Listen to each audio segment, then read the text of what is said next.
Saturday night, I'm driving down from LA. I was at the game, and I'm driving down to San Diego. I'm going to take my mom out for her birthday. Her birthday was on Friday. We celebrated on Sunday. Shout out to my mom. Happy birthday to her.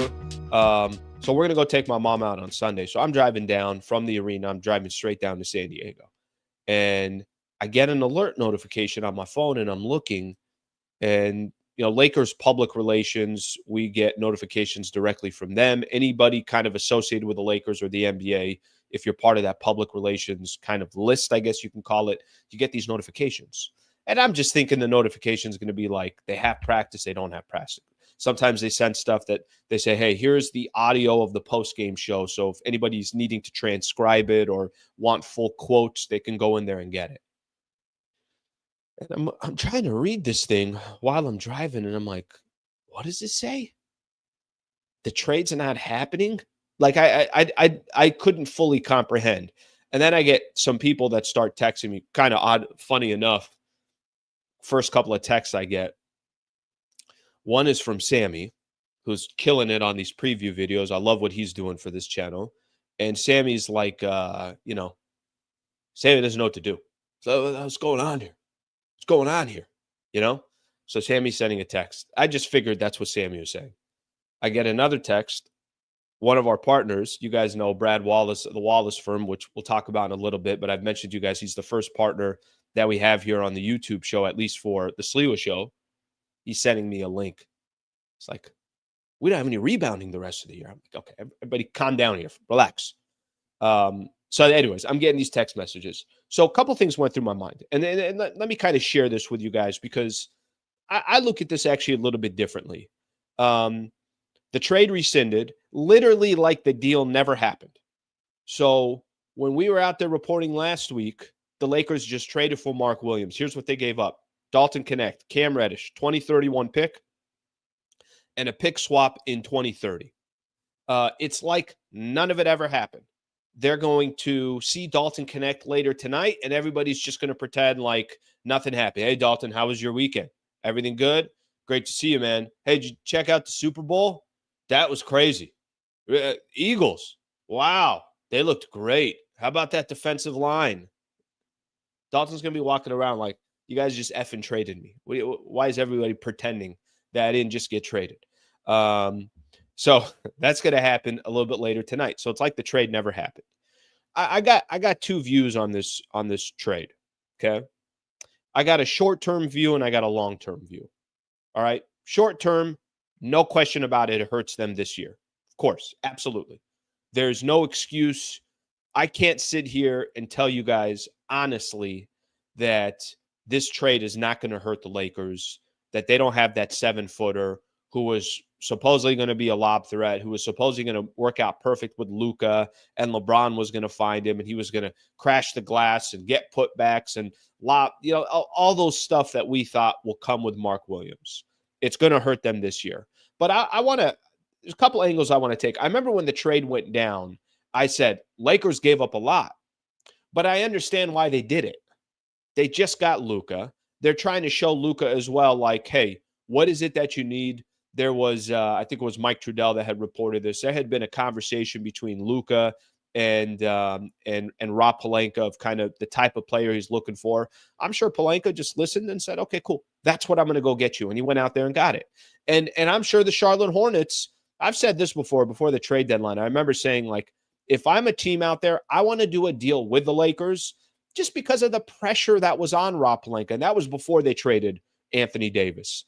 There was a steep price. It was like Walker Kessler is going to cost you 2 first-rounders. Miles Turner was going to cost you X amount, that the Lakers were going to have to overpay because they were in this win now mode.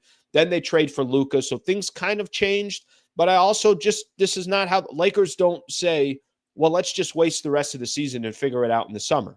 I don't think they wanted to do that as well, which is why they went out there and made the Mark Williams trade. It's going to hurt them this year. 100% it's going to hurt them this year. So I'm not here to try to justify it or anything else. Rob Pelinka did what he could. He went out there and tried to get the right guy at the right age that he thought was going to make sense for this roster and this team and this franchise, hopefully moving forward.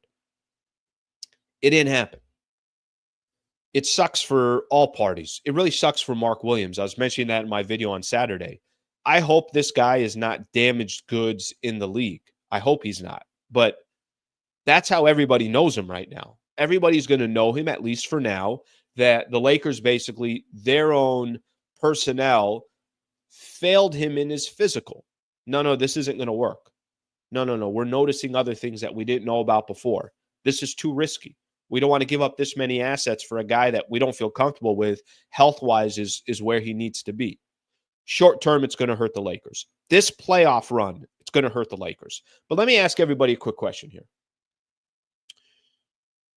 And listen, maybe people are going to disagree with me on this one, but did you truly think the Lakers had a legitimate shot this season to win an NBA championship? And listen, the way they've been playing, the way they took out the Boston Celtics and the New York Knicks and the Los Angeles Clippers and the Indiana Pacers, and the way they were doing this without a lot of their main pieces, and then you got main pieces coming now, maybe there are a lot of Laker fans that thought, hey, they can take this team and ride this thing out to potentially getting to the Western Conference Finals or the NBA Finals or whatever the case is. I still had my doubts. I think they're playing phenomenal. But I still think, too, to try to make this all work in a 9-week window, you're asking for a lot. It's not that it can't happen, but think about how many different players they just took off the roster and put in the roster.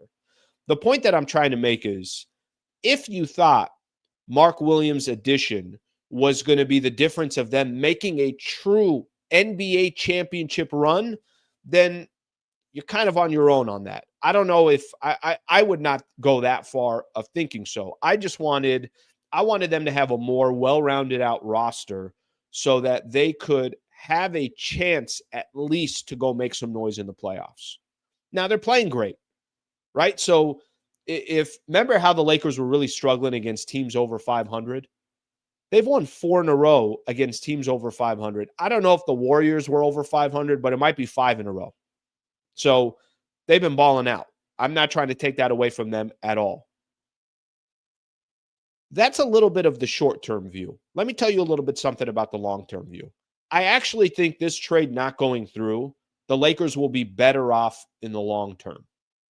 I was a little concerned about Mark Williams. I don't know that much about him. He's only 23 years old. You know, there was already a lot of concerns about his injury history. He's played in 40% of I think it's 85 of like 200 and change games so far in his career, and he's only 23. You don't have a little bit of concern over that? I do. His skill set. Got some things that are strengths. Got some things that's like, yeah, he's got to polish that, whatever his game is. I thought the Lakers gave up too much, but I understand why they did it. Okay, let's now fast forward to this summer. Let's say the Lakers go out there, they make some type of a run, whatever the case is, however far they go. Okay, maybe they get a matchup in the first round against Denver and they're out again in the first round. It's gonna listen. Not having Mark Williams. Think about the teams. Some of those teams out there that really have size where it's going to hurt them. It's going to hurt them against teams like the Denver Nuggets. Of course, it's going to hurt them against a team like the Denver Nuggets. And then, you know, Lakers used to play well against the Memphis Grizzlies. Well, I don't know how they're going to play now without Anthony Davis, right? Like that was because AD was there. Houston, okay, that might be a little bit of an interesting team. We'll see what happens. If Dallas is healthy, they certainly got crazy size, the amount of size that they have. How amazing would that be if that's a first-round matchup? So we'll see how far the Lakers go. But I also don't mind the position that they're in. They're going to get back, you know, like I was saying, and I'll kind of go through everything that's going to come back. Here's what they're going to get back based off this trade. Dalton Knecht's back on the Lakers. I don't know how he's going to do this year, but I'm not even talking about this year. I'm talking about the summer. Dalton Knecht is a very tradable asset for the Lakers. He is. He's a first-rounder that is having some success, and teams have a good idea of what they would get if they got Dalton Knecht. You get 2031 back. Okay. Get that pick swap, whatever that was. You're going to get that back as well. I want you guys to keep in mind in the summer what exactly all the assets that the Lakers have by the time the summer starts. Evan Sidery did a good job of putting this out there and just kind of breaking down what it has. And I've mentioned this before, but starting this summer, They got some very, very tradable assets, more tradable than this year because a lot of these contracts are expiring. Rui Hachimura becomes an $18.3 million expiring contract. Teams love expiring contracts. Gabe Vincent, $11.5 million expiring contract. They love expiring contracts. Maxi Kleba, love him, hate him. We don't know. Maybe we'll get to see him this year. Maybe we won't. $11 million expiring contract. And they got a couple of picks to go with it. And they got Dalton Knecht as well. Dorian Finney-Smith's going to have a player option. I think the Lakers are going to try to lock up Dorian Finney-Smith, and I don't think he's going to become available.